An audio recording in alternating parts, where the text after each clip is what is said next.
ఇదేనమాట పూరి జగన్నాథ్ స్వామి temple. వచ్చేసాం temple దగ్గరికి. Maybe allow చేస్తే తీస్తాను, లేకుంటే ఇదిగో ఇలాగే ఉంటాయి అన్నమాట.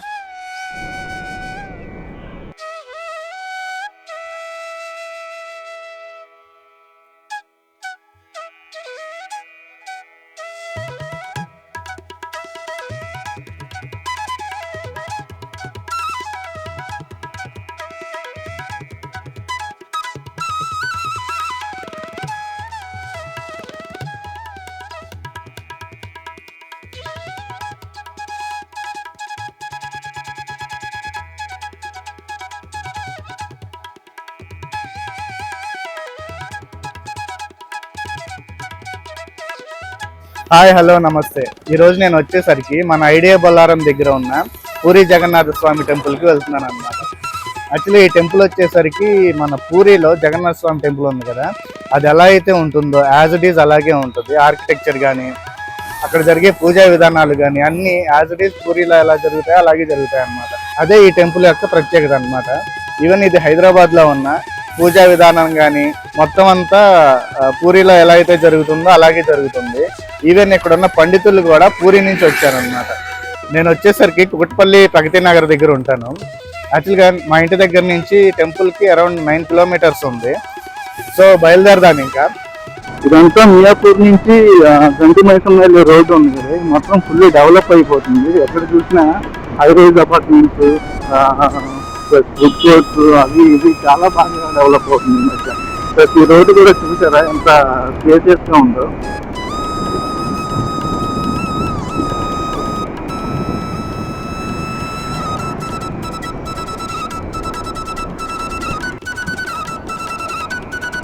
ఇప్పుడు మనం ఎదురున్నది అయితే బాచుపల్లి సిగ్నల్ అన్నమాట. ఒకప్పుడు ఇది చాలా రష్గా ఉండేది సిగ్నల్.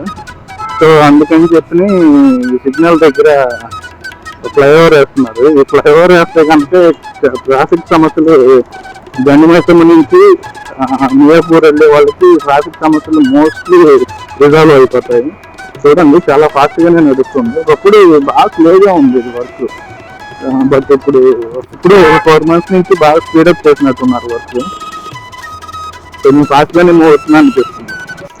చూసారా ఫ్లైఓవర్ చాలా పెద్దగా వేస్తున్నారు. ఎందుకంటే ఇదంతా ఇక్కడ హెవీ వెహికల్స్ వచ్చే రోడ్డు కదా ఇది.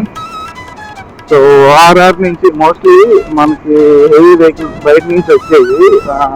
ఓఆర్ఆర్ మన గండి మైసమ్మ దగ్గర దిగుతాయి. గండి మైసమ్మ నుంచి ఇటు సిటీ లోపలికి వెళ్ళడానికి గిరిమట్ల వైపు ప్లస్ ఇటు బొల్లారం ఇండస్ట్రియల్ ఏరియా కానీ ఇదే కదా కనెక్టింగ్. సో ఇక్కడ ఫుల్ రష్ ఉంటుంది, హెవీ వెహికల్స్ బాగా ఉంటాయి. సో అందుకని ఎప్పుడు చూసినా ట్రాఫిక్ ఉంటుంది. సో మేబీ ఈ ఫ్లైఓవర్ ఓపెన్ అయితే ట్రాఫిక్ కష్టాలన్నీ తీరిపోతాయని చెప్పి అనుకుంటున్నాం.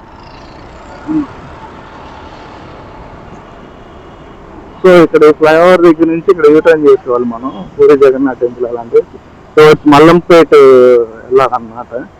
ఇక్కడ యూటర్న్ చేసుకుని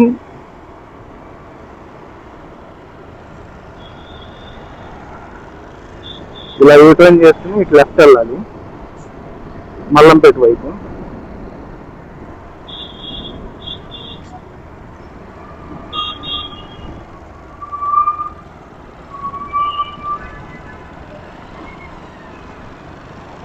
సో ఇదే అన్నమాట. ఈ లెఫ్ట్ తీసుకుని సరాసరి వెళ్ళిపోతే ఓఆర్ఆర్ దగ్గరికి వెళ్తాము.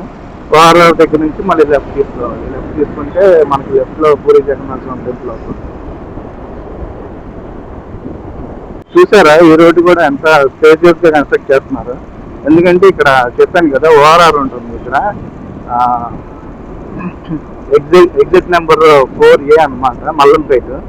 సో ఇక్కడ నుంచి కూడా ఇటు లోపలికి చాలా దగ్గర బాచుపల్లి రావడానికి. అందుకని చెప్పి రోడ్డు బాగా డెవలప్ చేస్తున్నారు.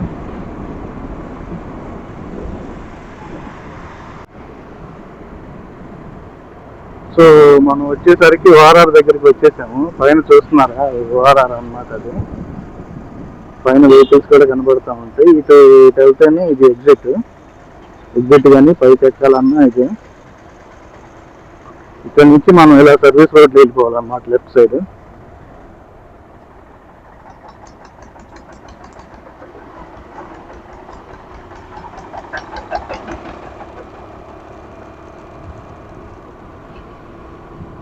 ఇది వచ్చేసరికి ఓఆర్ఆర్ 4A ఎంట్రీ అన్నమాట. చూడండి.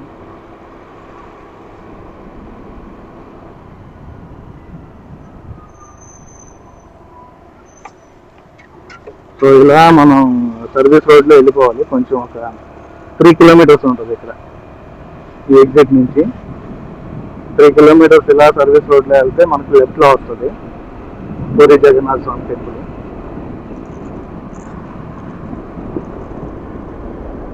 ఇక్కడ చూడండి ఆంజనేయ స్వామి టెంపుల్ ఒకటి ఉంది, బాగుంది కదా.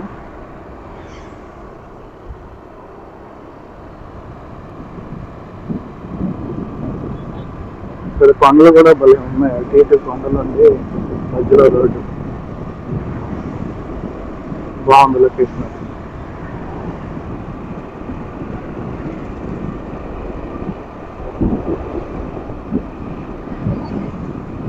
కొండని మధ్య నుంచి కట్ చేసుకుని రోడ్ వేసినట్టున్నారు.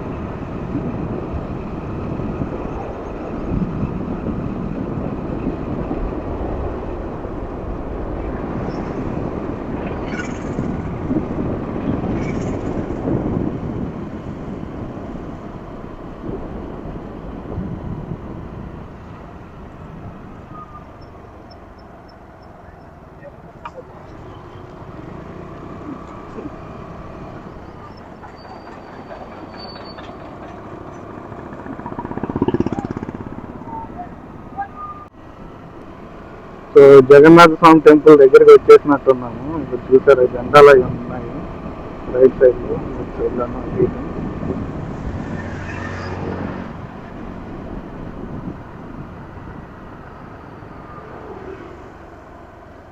చూసారా బయట పార్కింగ్ ఎంతమంది ఉన్నారు.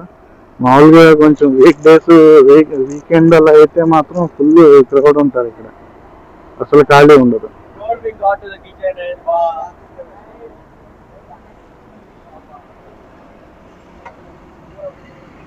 సో ఇదేనమాట పూరి జగన్నాథ స్వామి టెంపుల్. వచ్చేసాం టెంపుల్ దగ్గరికి, లోపలికి వెళ్ళి చూద్దాం అసలు ఎలా ఉంది టెంపుల్ అనేది మొత్తం డీటెయిల్డ్ గా.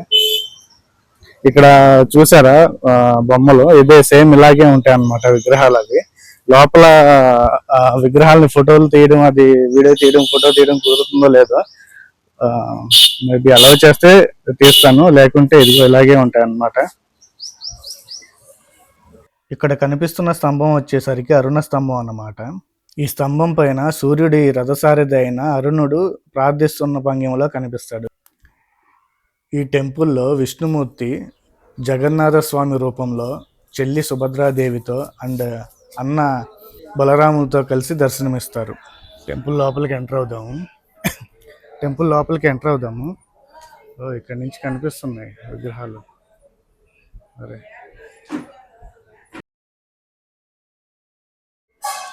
ఇది చూడండి టెంపుల్ మొత్తం బాగుంది కదా.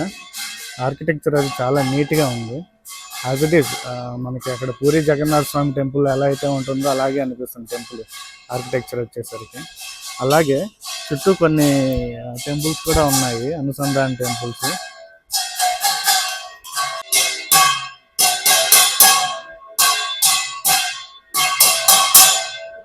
స్వామివారికి ప్రసాదం తీసుకొస్తున్నట్టున్నారు, నైవేద్యం అంటారు కదా, నైవేద్యం తీసుకొస్తున్నట్టున్నారు స్వామివారికి. ఇప్పుడే 12 అవర్స్ కదా. ప్లస్ యాక్చువల్గా ఇది ఆరతి టైం అని చెప్పని అంటారు, 12 గంటలకు ఎగ్జాక్ట్గా ఆరతి ఉంటుంది అని చెప్పని అంటారు. చూద్దాం ఆరతి మనకి ఎలా ఉంటుంది. చుట్టూ చూసారా ఇలా టెంపుల్స్ అవి ఉన్నాయి.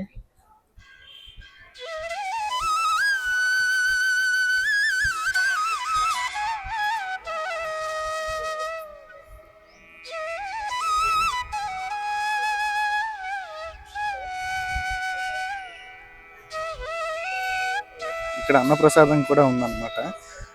ఆన్లైన్ బుకింగ్ చేసుకోవచ్చు. నేను ఆన్లైన్ బుకింగ్ QR కోడ్ దీనిలో పెట్టాను.